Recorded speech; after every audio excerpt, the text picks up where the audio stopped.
I rescued my 15-year-old grandson from a shelter. He was broken, skeletal, covered in bruises. I took him home and raised him. 17 years later, he became a trauma surgeon.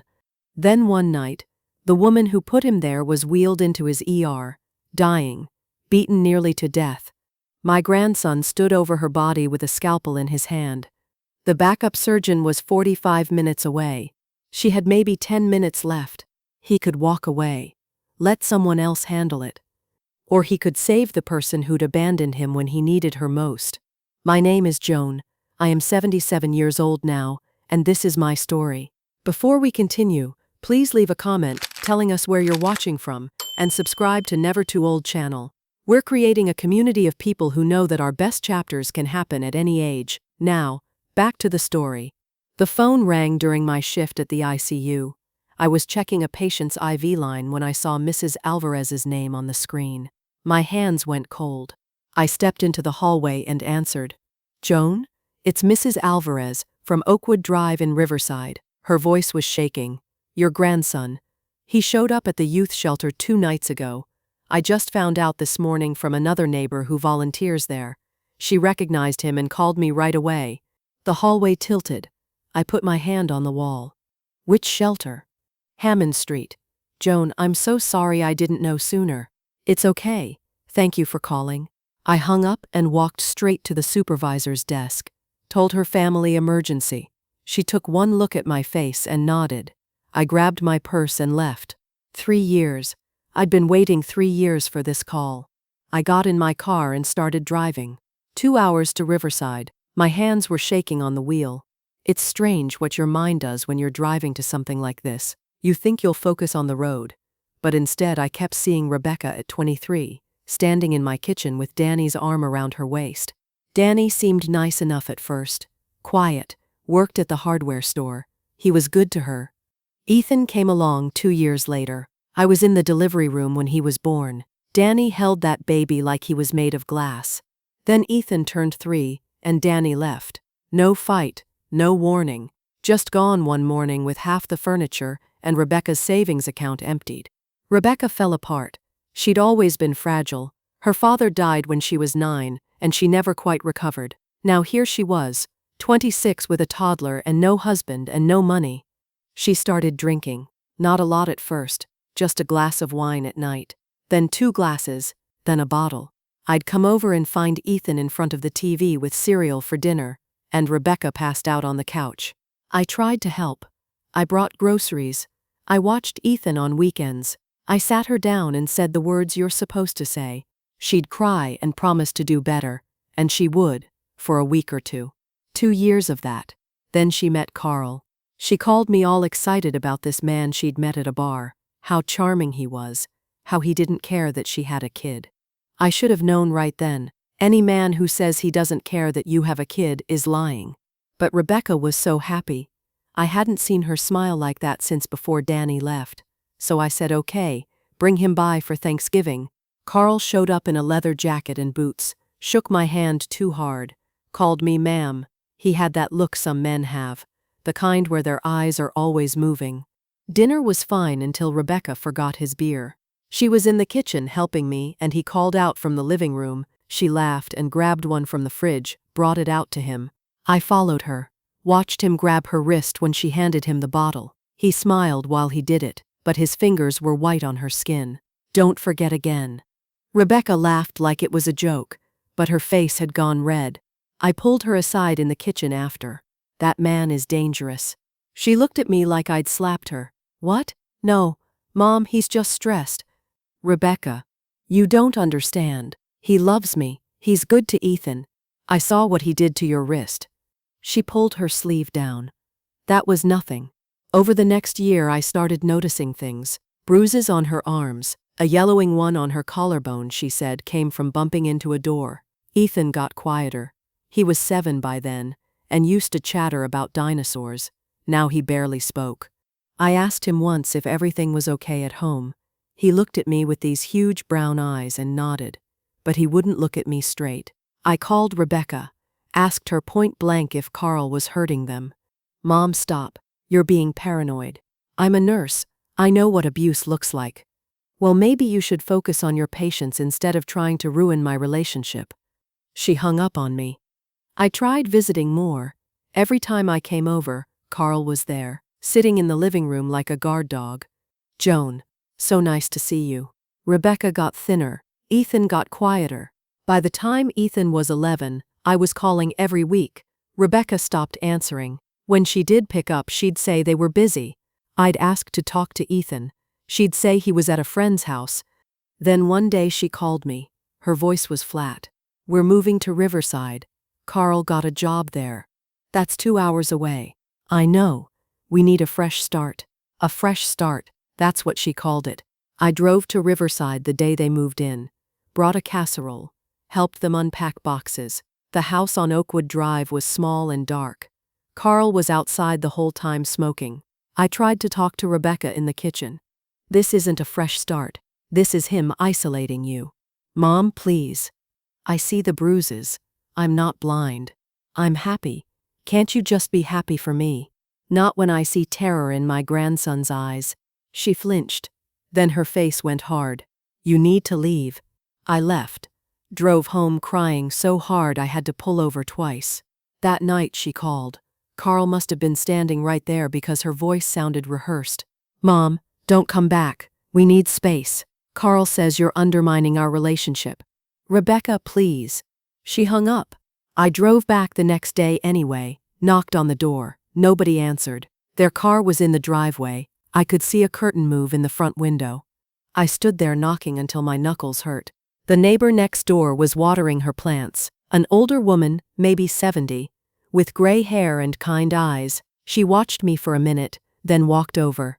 They're home. They just don't want to answer. I turned to look at her. She was holding the hose in one hand. I'm Joan. That's my daughter and grandson in there. She set the hose down. Mrs. Alvarez. The man she married. He's dangerous. Mrs. Alvarez looked at the house, then back at me. I've heard things through the walls. I pulled out a piece of paper and a pen from my purse, wrote down my phone number with shaking hands. If you see anything at all that worries you about that boy, please call me. She took the paper and folded it carefully. I will watch, I promise. I believed her. That was 3 years ago. Ethan was 12 then. I tried calling Rebecca after that. Her number changed. I tried visiting. No one answered. I even consulted a lawyer about grandparent visitation rights. He shook his head. Without evidence of immediate danger, courts favor parental rights. You'd need proof. So I waited. Mrs. Alvarez called twice over those 3 years. Once to say she'd seen Ethan getting out of their car, that he looked thin but okay. Once to say she'd heard shouting through the walls late at night. Each time I asked if I should call the police. Each time she said she didn't think it was enough, that it would only make things worse for Ethan. So I waited. Now it was. I pulled into the parking lot of the Hammond Street Youth Shelter almost 2 hours after Mrs. Alvarez called. The building was small and gray with a security door. I sat in my car for a minute, let myself think about what I might find inside. Then I got out and walked to the door. Inside there was a desk and a woman sitting behind it. She looked up when I came in. Can I help you? I'm here for Ethan Cooper. I'm his grandmother. She hesitated. Are you on his approved family list? I'm the only family he has who's safe. She looked at me for a long moment. Then she stood up. Let me get him. Have a seat. She walked down a hallway and disappeared. I stood in the waiting room with my purse clutched in my hands and my heart beating so hard I could feel it in my throat. Lisa came back down the hallway with a boy beside her. I knew it was Ethan, but I had to tell myself that because nothing about him looked like the child I remembered. He was skeletal, 95 pounds maybe when he should have been 140 at least. His clothes hung off him like he was wearing someone else's things. Donated, probably, from the shelter. His face. God, his face. Bruises on his arms where his sleeves rode up. A split lip that was healing badly. A yellowish bruise on his cheekbone that looked about a week old. He was walking carefully, favoring his left side. He wouldn't look at me, just stared at the floor with his shoulders hunched forward like he was trying to disappear. I sat down slowly on one of the plastic chairs, kept my voice calm even though everything inside me was screaming. Hey baby, I'm here to take you home. His voice came out rough, barely above a whisper. "He'll find me." "Not at my house, he won't." He stood there for a long moment. Then his face crumpled and he started crying, silent tears running down his cheeks, his whole body shaking. "Can I hug you?" He nodded. I stood up and wrapped my arms around him carefully. He was so thin I could feel every bone in his back. He shook harder, and I just held him, let him cry into my shoulder until his breathing slowed down. Lisa was watching us. When Ethan finally pulled away and wiped his face with his sleeve, she cleared her throat. "I need to verify your relationship. Run a background check. Standard procedure." I pulled out my wallet, showed her my driver's license, the family photos I kept tucked behind my insurance card, one of Ethan as a baby, one from his 7th birthday party at my house, my nursing license. She looked at everything carefully. Then she glanced at Ethan again. "His mother has legal custody. I need her permission to release him. His mother's husband put him in this condition." I kept my voice level. "You want to send him back there?" She looked at Ethan, at the bruises, at the way he was standing with his arms wrapped around himself. She made a decision. "I can mark you as emergency kinship placement. Gives you 72 hours to file for legal custody. If you don't, I have to notify his mother. I'll have a lawyer by tomorrow morning." She nodded and went to her desk, started filling out paperwork. I sat back down next to Ethan. He was staring at his hands. Lisa brought over a stack of forms, resource sheets for therapists, hotline numbers. I signed where she told me to sign. She gave me copies of everything. While she was processing the release, I saw his intake form on her desk. The words jumped out at me: malnutrition, multiple contusions, possible rib fractures, psychological trauma.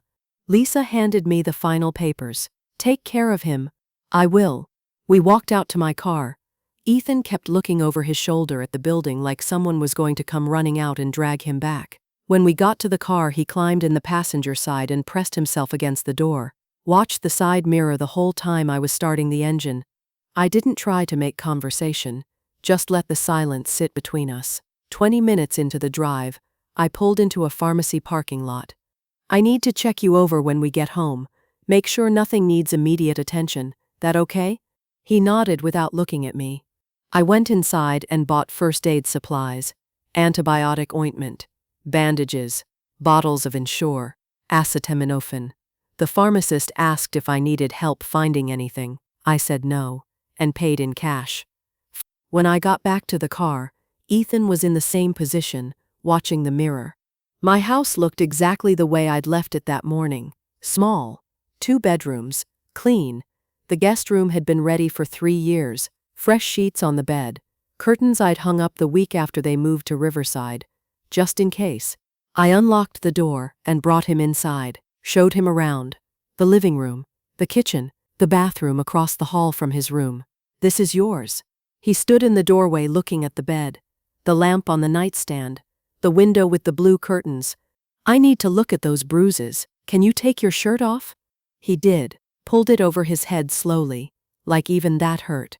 I had to work hard to keep my face neutral. His ribs on the left side were covered in bruises, dark purple fading to green and yellow.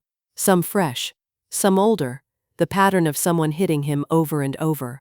I touched the area gently, and he sucked in a breath. "Does it hurt when you breathe deep?" "A little."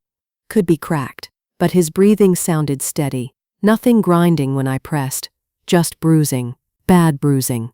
His arms had marks at different stages of healing. Fresh ones, week-old ones, older ones fading to yellow. I turned him around carefully. His back had scars, thin white lines across his shoulder blades, belt marks that had healed a long time ago. His shoulders had bruises shaped like fingers. He'd lost so much weight his collarbones stuck out sharp under his skin. Muscle wasted away to almost nothing. I touched his shoulder and he flinched hard. Pulled away before I could say anything. "Sorry." I stepped back. "I'll tell you before I touch you from now on. Okay?" He nodded. Wouldn't look at me. I handed him his shirt back, got the acetaminophen from the pharmacy bag. "Take 2 of these, for the pain." He swallowed them dry. I got him a glass of water and he drank half of it in one go. "I'm not calling the police tonight. You're safe here. Tomorrow we figure out the rest." He just stood there holding the empty glass. You hungry? Another nod. I made simple food. Toast with butter, chicken noodle soup from a can. Nothing heavy. His stomach probably couldn't handle much after going without for so long. He sat at my kitchen table and ate slowly, like he'd forgotten how, or like he was afraid someone would take it away if he went too fast. Halfway through the bowl of soup he stopped, set his spoon down. Mom doesn't know I'm here. Not yet. She'll make me go back. I looked at him across the table. This child who'd been beaten and starved and was still more worried about being sent back than anything else. Over my dead body. Something in my voice must have convinced him because his shoulders dropped a little. He picked up his spoon and finished the soup. After he ate, I showed him the room again, gave him a pair of my old pajamas, too big but clean, soft from being washed 100 times, door locks from inside if you want. Bathrooms across the hall, there's soap and towels and a toothbrush in the cabinet. You need anything, I'm right next door, just knock. He stood in the middle of the room, staring at the bed like he didn't know what to do with a space that was his. You're safe now. His eyes filled up again, but he didn't say anything. I wanted to hug him, tell him everything would be okay. But I didn't know if he wanted to be touched right now, so I just smiled at him and left, pulled the door halfway closed behind me. In my bedroom, I sat on the edge of my bed. My hands were shaking, now that it was over, now that he was here. Everything I'd been holding back for the last 2 hours hit me at once. I picked up my phone, found Rebecca's number in my contacts, the one I'd gotten through the hospital records database. My finger hovered over the call button. Not yet, not until Nathan secured custody, not until Ethan was legally mine and Carl couldn't touch him. I set the phone down and sat there in the dark, listening to the sound of the shower running across the hall, the pipes creaking, the water shutting off. Footsteps, his door closing, then silence. I got up and walked quietly to his room, looked through the crack in the door. He was asleep on top of the covers, still fully dressed, still wearing his shoes, curled up on his side facing the door like he needed to see who was coming in. I left him there, went back to my room, lay down on my bed with my clothes still on, and stared at the ceiling until the sun came up. I woke up to silence. For a second I forgot why that scared me. Then I remembered. I got up and checked the guest room. Ethan was still asleep on top of the covers, still dressed, still wearing his shoes. I left him there and made coffee, called my supervisor from the kitchen. I need family medical leave, starting today. She didn't ask questions, just said okay. Then I called Nathan Brooks. He'd handled my husband's estate years ago. Nathan, I need emergency custody of my grandson. Today. He asked enough questions to understand. Told me to bring Ethan by his office at 2. Hung up. Ethan came out around 9, hair sticking up, eyes red. He stood in the doorway like he wasn't sure if he was allowed in. You hungry? He nodded. I made eggs and toast. He ate everything. That afternoon, Nathan filed the emergency custody petition. The week after I took Ethan to my doctor, Dr. Andrews had known Ethan since he was a baby. His face went tight when he saw the bruises. He examined Ethan thoroughly, took photos for the legal record, didn't push when Ethan wouldn't answer questions. At the end, he gave me a referral card. Dr. Sarah Klein, she specializes in trauma. He looked at me. He's going to need help, Joan. I know. The first therapy appointment was 3 days later. Ethan sat on Dr. Klein's couch and didn't say a word for 45 minutes. She didn't push. At the end, she told him he could come back next week if he wanted. In the car, he asked, "Do I have to go back?"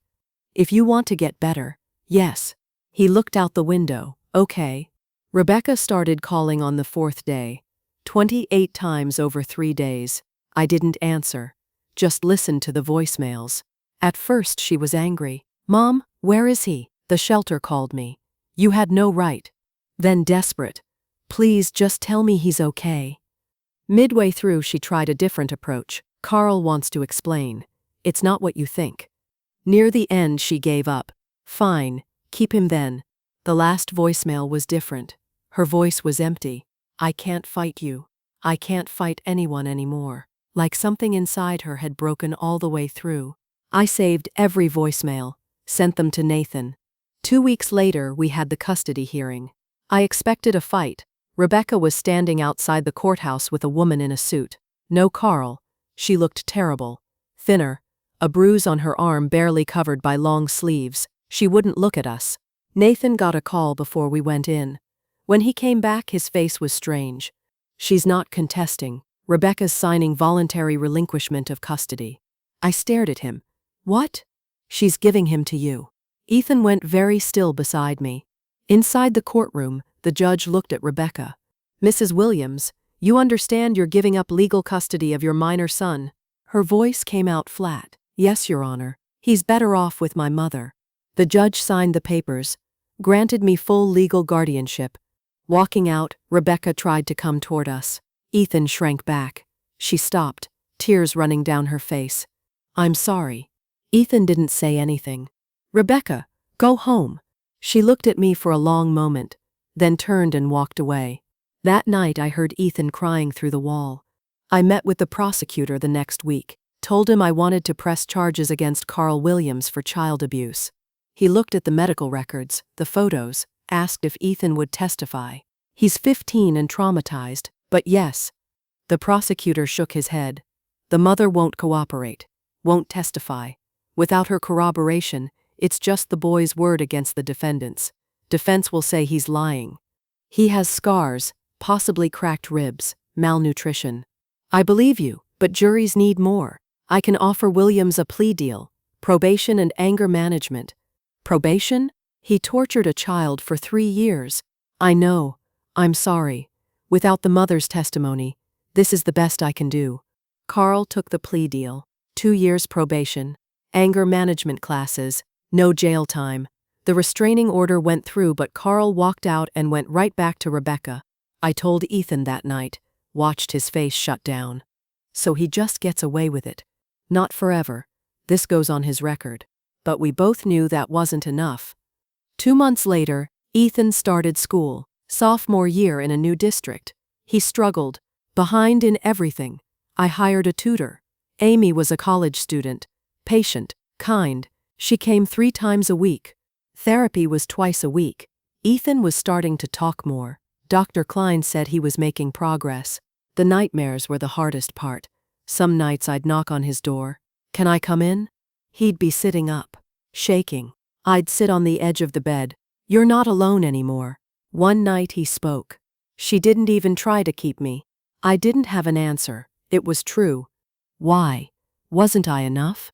That broke my heart. This isn't about you, baby. This is about her being broken in ways I can't fix. He wiped his face, nodded like he understood. By month 4, things were better. Ethan was putting on weight. The bruises had faded. Color was back in his face. He laughed at something on TV, asked me about work, small normal things that felt like miracles. One afternoon he mentioned wanting to be a doctor someday. You'd be good at that. He looked at me. Because I know what it's like to be broken? Because you understand pain. That makes you careful with people. He smiled, just a small one, but real. That night he called me Grandma instead of Joan. First time. I kept my face normal, then went to the bathroom and cried into a towel. 6 months after I brought him home, the school year ended. His grades had come up to B's and C's. For a kid who'd missed as much as he had, that was huge. Dr. Klein pulled me aside. He's doing remarkably well. He's resilient. He shouldn't have to be. No, but he is. Summer started. Ethan volunteered at the community garden, came home with dirt under his fingernails and stories. He was eating normally, sleeping better most nights, getting stronger. I'd watch him and think, he's going to make it. One night we sat at the kitchen table eating spaghetti. He told me about something funny at the garden. 2 old men arguing about how to stake beans. It turned into this whole thing with other gardeners taking sides. I laughed. Real laughter. He grinned. You should come visit sometime. Maybe I will. We finished dinner in comfortable silence. This was what family looked like now. Just the 2 of us. Ethan's junior year, he joined the Science Olympiad team. Came home one afternoon and told me about building a bridge out of popsicle sticks that could hold 50 pounds. His eyes lit up when he talked about it. His grades were solid now, A's and B's across the board. Senior year he started applying to colleges. pre-med track. He wrote his essay about the community garden, about learning to grow things after everything had felt dead. He never mentioned Carl, never mentioned the abuse, just wrote about tomatoes and patience and how broken soil could still produce something good. State University accepted him with a partial scholarship. I covered the rest with my retirement savings. This is what money's for. He tried to argue. I shut him down. His graduation was on a Saturday in June.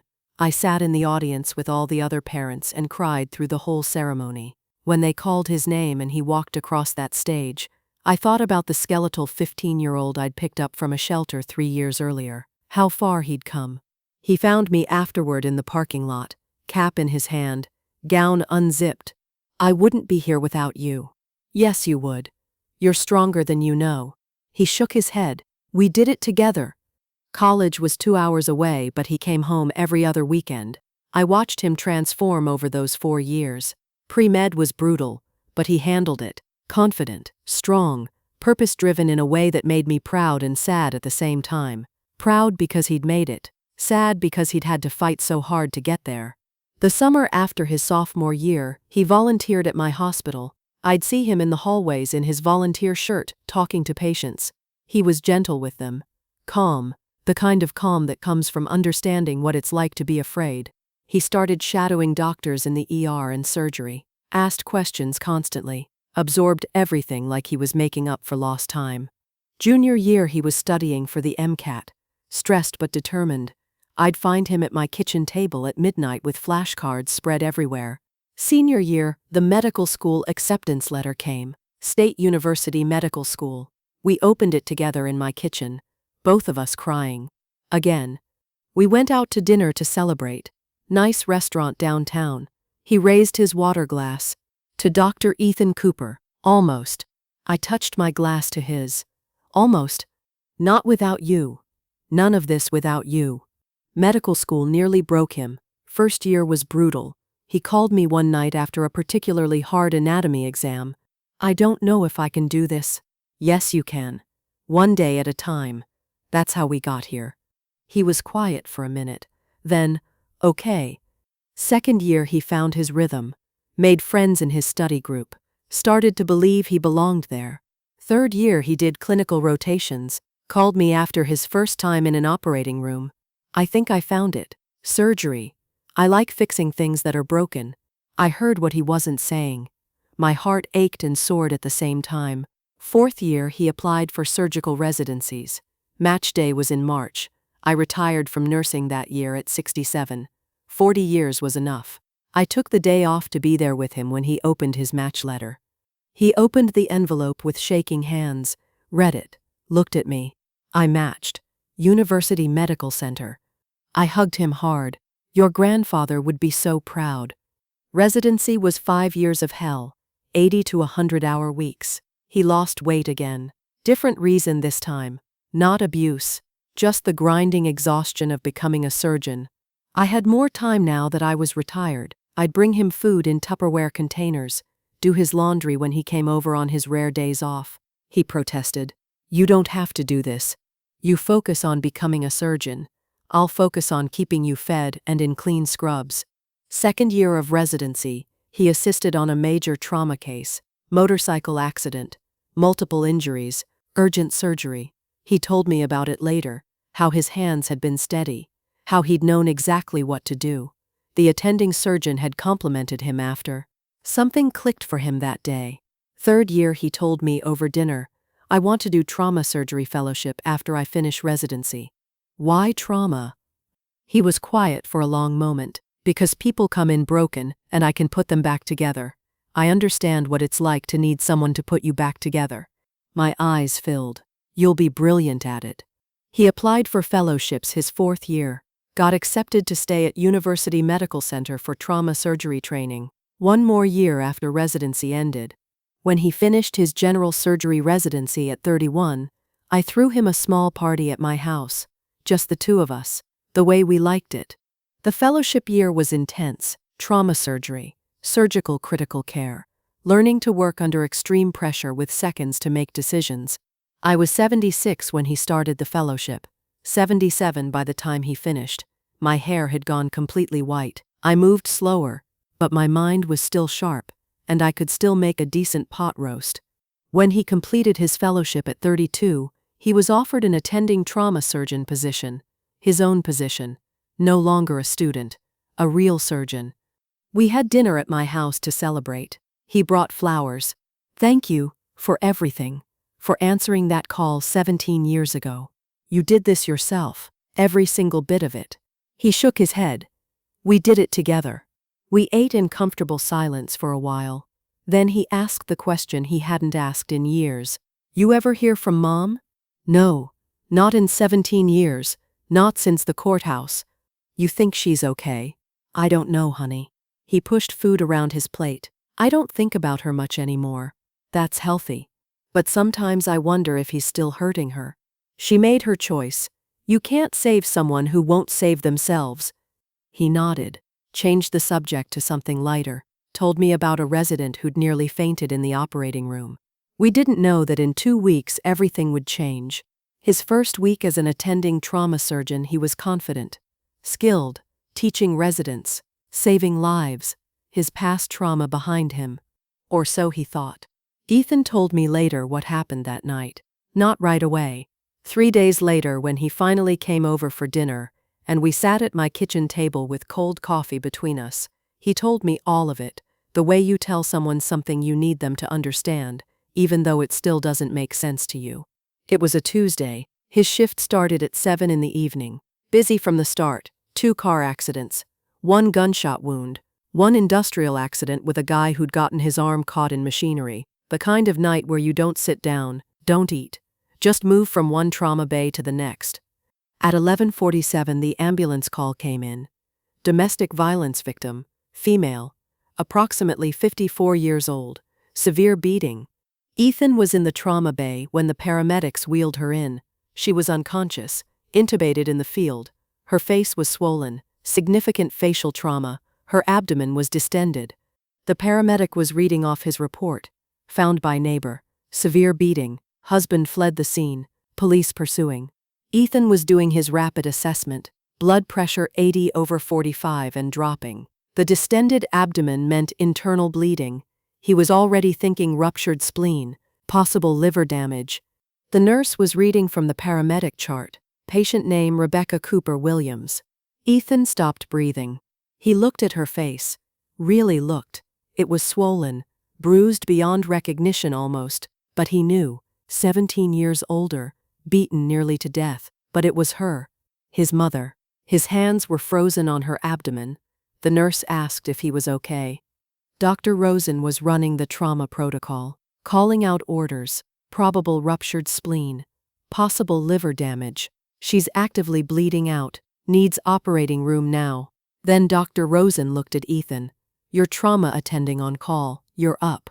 Ethan was staring at the monitors. Blood pressure 78/40, heart rate 135. She was dying right in front of him.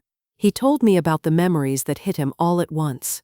Being 15 years old, bruised and skeletal in that shelter. The courthouse where Rebecca had given him up without a fight. Her walking away, not looking back. 3 years of silence while Carl hurt him. Then he remembered his Hippocratic oath, his hand on the Bible, and he remembered something I'd said to him years ago about understanding what it's like to need someone to put you back together. Dr. Rosen said his name. Said they could call Dr. Morrison, but he was 45 minutes out. At home. She doesn't have 45 minutes. Your call. The whole world narrowed to that moment. Ethan could have recused himself, told them he had a conflict of interest, that this was his mother and another surgeon should operate. No one would have questioned it. He could have stepped back and let someone else make the drive from home while she bled out. Part of him wanted to. The 15-year-old part. The part that was still broken. But he wasn't 15 anymore. He told Dr. Rosen to prep operating room 3. He was operating. Call anesthesia. Get 4 units of blood started for transfusion. Type and cross for 6 more. The team moved. He scrubbed in. His hands were steady. Years of training overriding everything else. The operating room team was ready. The anesthesiologist managing her vitals. He made the midline incision. Found the damage. Ruptured spleen. Grade 3 liver laceration. blood everywhere, hemoperitoneum.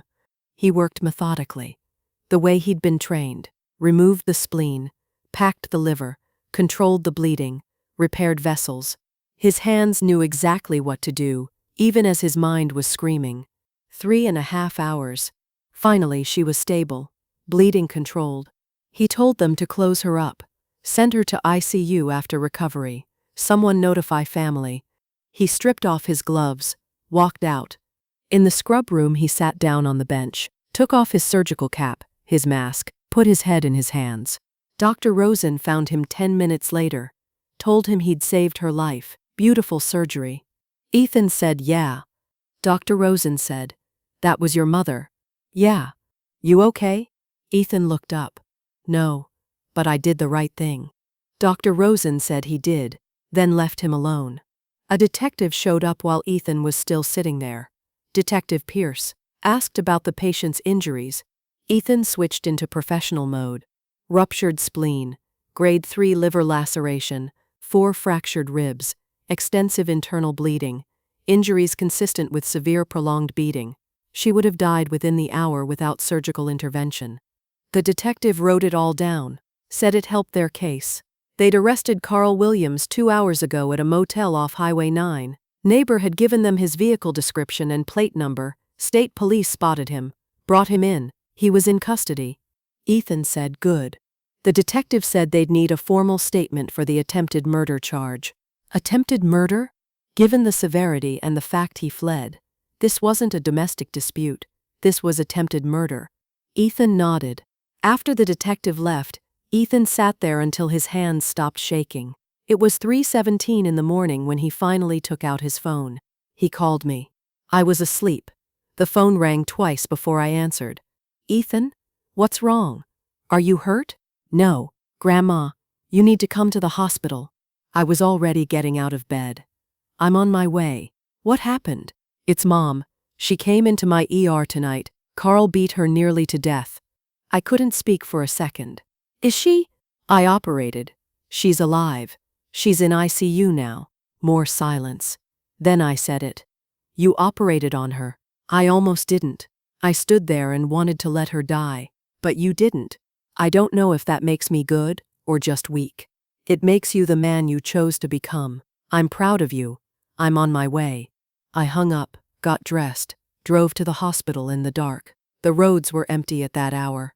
I kept thinking about Ethan standing over Rebecca's body deciding whether to save her life. When I got there, he was sitting outside the ICU, still in his scrubs. His face was pale. He looked up when he saw me coming down the hallway. I sat down next to him. Didn't say anything at first. Through the glass window I could see Rebecca, unconscious, intubated, machines beeping steadily, alive, because my grandson had saved her. "You did good," I said. He shook his head. "I don't know what I did." I took his hand. "It was cold. You did what you were trained to do. You saved a life." "She didn't save mine." "No, she didn't." We sat there in silence, watching her through the glass. This woman who'd given birth to him and then abandoned him, who he'd just spent 3.5 hours putting back together. "What happens now?" he asked. "Now we wait. See if she recovers. See what happens with Carl. We keep living our lives either way." He leaned back against the wall, closed his eyes. "I'm so tired, Grandma." "I know, honey." We sat there together, waiting for the sun to come up. 3 days after the surgery, Rebecca woke up. Ethan refused to go into her room. I went alone. She was still hooked up to machines, still had the breathing tube out but oxygen running through a nasal cannula. Her face was less swollen but covered in bruises, yellow and purple and green. She looked old, older than 54. Her eyes opened slowly, found my face, tried to focus. "Mom? You're at University Medical Center. You had surgery." She tried to remember. I could see her working through it. Then panic hit her eyes. "Carl, where's—" "In jail. He's not getting out this time." She started crying, tears running sideways into the pillow, her whole body shaking with it. "I'm sorry." "For what specifically?" "For all of it." Her voice was hoarse, broken. "For choosing him. For letting him hurt Ethan. For cutting you out. for giving Ethan up, for staying with him after, for everything. I sat there for a moment. Then I told her, "Your son saved your life." "What?" "Ethan. He's a trauma surgeon here. He was on call when they brought you in. He operated on you." Her face crumpled. No, he shouldn't have had to. But he did. He could have walked away. He didn't." She was sobbing now. Hard crying that made the machines beep faster. "I don't deserve that." "No, you don't." A week later, Detective Pierce came to talk to us. He found me and Ethan in the hospital cafeteria. Carl was being charged with attempted murder, aggravated assault, domestic violence. The detective had a strong case. Neighbor testimony, the 911 call, Ethan's medical report, crime scene photos. But the DA wanted to make the case stronger. Detective Pierce looked at Ethan. "We have the old medical records from 17 years ago. Your abuse case. The DA wants to use it to show a pattern of violence. You want me to testify about what he did to me back then?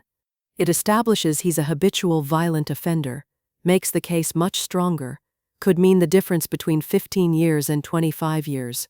Ethan looked at me. "One month? Your choice, honey. No one can make you." Ethan turned back to the detective. "I'll testify. I want him in prison where he belongs." "Thank you. This matters." By week 2, Rebecca was stable enough to move to a regular room. Her physical recovery was progressing. The emotional recovery was something else entirely. She asked me one afternoon if she could see Ethan. I told him that evening at my house. We were sitting in the living room. He'd come over for dinner but barely touched his food. "I don't want to see her." "Then don't. You don't owe her anything." He didn't sleep for 3 days. I could tell from the circles under his eyes. Finally he called me. "I'll go." Once, to say what I need to say. He went the next afternoon. I wasn't there for it, but he told me later what happened. He stood in the doorway, didn't go inside. Rebecca thanked him for saving her life. He said he was a doctor. It was what he did. She told him she knew she didn't deserve his forgiveness. He said she was right. She didn't. She tried to explain, said she was weak, terrified of being alone after Danny left, that Carl made her feel wanted, that by the time she saw what he really was, she was too afraid to leave. Ethan told her she wasn't alone, she had him, he was her son. She said she knew. He told her Carl hurt him for 3 years, she watched it happen, did nothing. She said she knew. Then he said the part that must have hurt the most, that at the courthouse she gave him up without even trying, like he didn't matter at all. Rebecca started crying, said he mattered, that he mattered so much, but she knew she couldn't protect him from Carl. She was too broken. I could give him what she couldn't: safety, love, a future. Ethan said that doesn't make it okay. She agreed, said she knew. He asked why she didn't leave Carl after he was gone. She said she tried. 3 times over the years. Carl always found her. The last time he broke her arm. After that she stopped trying. 17 years. 17 years she stayed with him. Ethan told her he needed her. When he was 15, scared, broken, starving, he needed his mother. I was there. She chose Carl. Rebecca said she chose survival, that she wasn't proud of it. Ethan said he couldn't forgive her, didn't know if he ever could. She said she understood. He told her she was alive. That was all he could give her. He turned to leave. She said one more thing, that she was proud of him, that she knew she had no right to say it, but that he became everything she couldn't be. Ethan stopped in the doorway, didn't turn around. "Goodbye, Mom." Then he walked out. That evening, I went to see Rebecca alone. She looked destroyed. "He hates me. He has that right." "Do you hate me? You're my daughter. I love you. But I can't forget what you did to him. Will he ever speak to me again?" "I don't know. That's his choice, not mine to make. What do I do now?" "You heal. You testify against Carl. You build a life without him. Alone. I'll help you get on your feet, but there are boundaries." She asked what boundaries. I told her. I'd help her find an apartment when she got discharged, get her into therapy, help her find work. But she didn't come to my house, didn't ask about Ethan unless I brought him up first, respected his space and his healing. That's fair. This isn't punishment, It's protection. For him. I understand. Thank you for not giving up on me completely. You're still my daughter, but Ethan is my priority. The trial was 2 months later. Carl had gotten himself a public defender who tried to make it about reasonable doubt, but the evidence was overwhelming. Ethan testified about the childhood abuse. He was calm, factual, devastating, showed photos from 17 years ago, medical records, told his memories in a voice that didn't shake once. Then he gave expert medical testimony about Rebecca's injuries, explained each one, the force required, the intent needed, professional, damning. Rebecca testified too, told everything. Years of abuse. Her voice was quiet, but she didn't cry. They played the 911 call recording, showed photos. The neighbor testified. The prosecutor was thorough. The defense lawyer tried to claim Carl was provoked, that Rebecca had said something that set him off, that it was a domestic dispute that got out of hand. The jury didn't buy it. They deliberated 4 hours, came back with guilty verdicts on all counts: attempted murder, aggravated assault, domestic violence. The sentencing hearing was a week later, 20 years in state prison. In the courtroom, Carl stared at Ethan with pure hatred. Ethan stared back, didn't flinch, not anymore. They led Carl away in handcuffs. Outside on the courthouse steps, Ethan and I stood together in the afternoon sun. It's finally over. I took his hand. It's over. Over the next 6 months, I helped Rebecca get on her feet, found her a small apartment, got her connected with a therapist who specialized in domestic violence survivors, helped her get a job at a grocery store. We had lunch once a month. The boundaries stayed firm. She asked about Ethan sometimes, but carefully. I'd tell her small, safe things, that he was doing well, that he'd saved 3 lives last week. She never pushed for more. Ethan and I kept our Sunday dinners, just the 2 of us. Rebecca never came, would never have asked. A year after the surgery, it was a Sunday evening in late spring. Ethan was helping me make dinner. It had become our ritual. He told me about his week, about a 16-year-old kid in a car accident, multiple injuries. He'd operated for 5 hours, saved the kid's life. His grandmother was in the waiting room for 8 hours. Reminded me of someone. I smiled. Did you tell her he'd be okay? I did. She cried and hugged me, thanked me for saving her boy. How did that feel? Good. Like everything comes full circle, you know? I was that scared kid once. Now I'm the one who saves them. We sat down to eat. Comfortable silence between us. Then he said it. I saw Mom last week. I looked up. You did? Ran into her at the grocery store where she works. She was stocking shelves. How was it?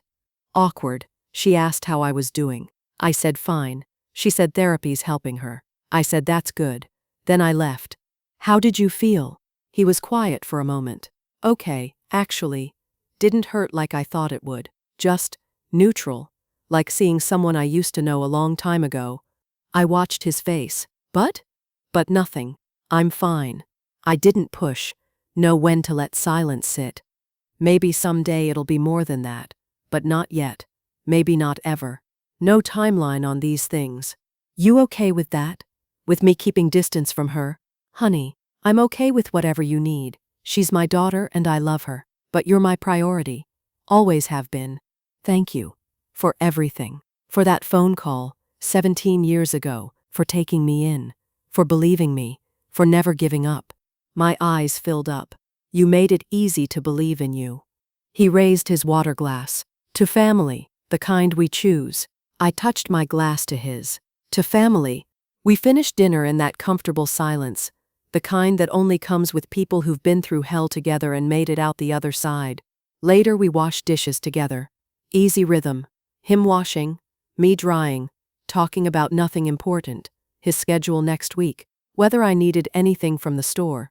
The evening light came through the kitchen window, soft and gold. This was it. This was what love looked like when it was real. And earned and chosen. Not perfect. Not without scars, but whole in the ways that mattered. I looked at him and felt peace. So, that's my story. I'd love to hear what you think. Do you think Ethan should eventually forgive Rebecca, or he should keep his distance? Let me know in the comments, and subscribe for more stories like mine.